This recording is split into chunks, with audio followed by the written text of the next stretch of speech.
Good evening, everyone. Ang hirap pala na malayo sa pamilya. Kahit may sakit, nagtrabaho pa rin. Halos na hindi makalabas yung boses ko. Pagod sobra at may lagnat pa. Naalala ko yung mama ko pag may sakit ako. Di biro ako ng trabaho. Nandito lang nasa loob lang ako ng kwarto. Kumakain. Dinadalan pa ako ng pagkain. Pero ngayon,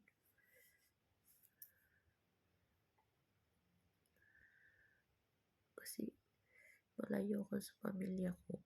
Ang hirap talaga. Umiyak ako ng mata ko. Ayoko naman na makita sa pamilya ko na nasaktan ako. Pag tumawag sila, ipakita ko sa kanila na masaya ako. Pero sa totoo lang, hindi ako masaya. Nasaktan ako. Nabalayo ako sa kanila.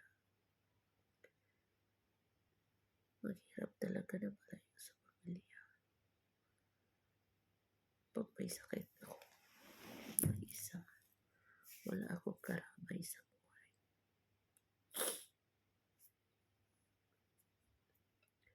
Ang hirap talaga. Tapos maoperahan pa ako sa 27. Ang hirap talaga.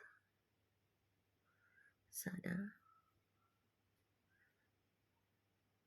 bigyan ako ni Lord ng blessing para magkasama na kami sa pamilya ko. Yun lang po.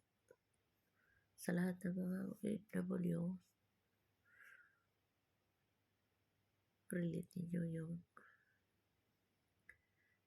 naramdaman ko.